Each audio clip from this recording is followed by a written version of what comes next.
Siapakah orang-orang yang siap meneladani Rasulullah sallallahu alaihi wasallam? Adalah orang yang memiliki 3 sifat berikut ini.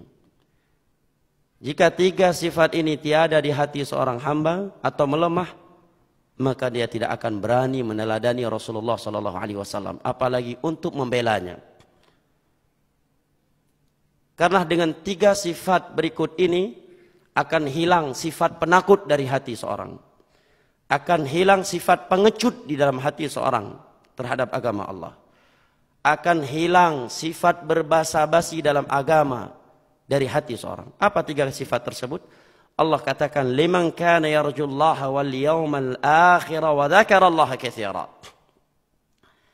Orang yang mengharapkan Allah Jalla wa Ala, pertemuan dengannya, mengharapkan hari akhirat, dia berharap mati husnul khatimah. Dia tidak peduli mati dibunuh ataukah tidak, mati dipersekusi ataukah tidak. Dia tidak peduli. Itu yang dia pikirkan, bagaimana dia mati husnul khatimah, masuk ke alam barzah, selamat dari azab kubur, memperoleh nikmat kubur. Di hari kiamat, di padang mahsyar, dia mendapatkan naungan Allah, hisabnya dimudahkan oleh Allah, mizannya lebih berat, amalan kebaikannya lebih berat. Dia mampu mengambil catatan amalan dan tangan kanannya. Dia mampu melewati as-sirat yang Allah bentangkan di atas neraka Jahannam, lebih tipis daripada rambut. Di atasnya ada duri-duri akan menyambar siapa saja yang Allah perintahkan. Kemudian dia tidak diberhentikan di Al-Qantarah, juga tidak diberhentikan di Al-A'raf, sebuah tempat antara surga dan neraka. Di sana Allah berhentikan orang-orang yang kebaikannya setara dengan kebaikannya.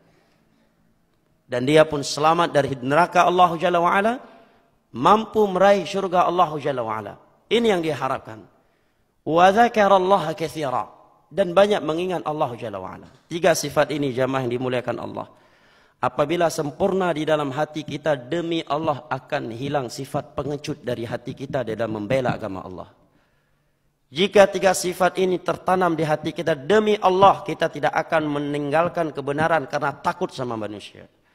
Jika 3 sifat ini tertanam kuat di dalam hati kita, demi Allah kita tidak akan takut dimutilasi, dibunuh, dibakar hidup-hidup sekalipun karena membela agama Allah. Demi Allah jemaah. Ya. Kalau di dalam hati kita selalu mengingat pertemuan dengan Allah, di dalam hati kita selalu mengingat perjalanan yang masih begitu panjang dan mengerikan setelah kematian. Kemudian kita berzikir kepada Allah. Keluar rumah kita baca zikir keluar rumah. Naik kendaraan kita baca zikir naik kendaraan. Kita safar berzikir kepada Allah Jalla wa'ala. Masuk masjid menjaga zikirnya. Keluar masjid menjaga zikirnya. Masuk kamar mandi menjaga zikirnya. Apabila kita membaca zikir tersebut, mata-mata setan Allah butakan sehingga tidak mampu melihat aurat kita. Keluar dari WC kita baca zikirnya. Mampir di suatu tempat yang kita anggap itu tempat angker ataukah bukan, kita baca zikirnya. Ingin bertemu dengan orang yang kita takuti, dengan orang yang kita segani, kita baca zikir yang Nabi anjurkan agar hilang rasa takut kita kepadanya. Ketika seorang telah dikepung, tiada lagi yang menolongnya di antara manusia, ada zikir yang dia baca dari zikir yang Nabi tuntun. Dia menjaga zikir setelah salat 5 waktu. Dia menjaga zikir pagi petang. Dia membaca zikir ketika air hujan turun. Dia membaca zikir ketika melihat ada orang yang sedang mendapat musibah. Ada zikir khusus dari Nabi. Dia membaca zikir khusus yang Nabi ajarkan ketika pasangan suami istri ingin melakukan hubungan pasangan suami istri, agar anak mereka yang lahir dari hubungan malam tersebut tidak diganggu oleh syaitan, agar hubungan mereka tersebut tidak diganggu dengan bisikan-bisikan syaitan. Dia menjaga itu jemaah. Akankah tersisa rasa takut pada manusia dari hati seorang hamba yang seperti ini? Demi Allah tidak akan jemaah. Demi Allah tidak akan. Sekalipun dia hidup di tengah-tengah negeri musuh. Karena dia tahu tiada yang lebih kuat daripada Allah Jalla wa'ala. Semua kehendak manusia di bawah kehendak Allah. Dan tiada tameng yang lebih kokoh daripada zikir. Di medan jihad saja, Allah ingatkan masalah zikir untuk Nabi dan para sahabatnya.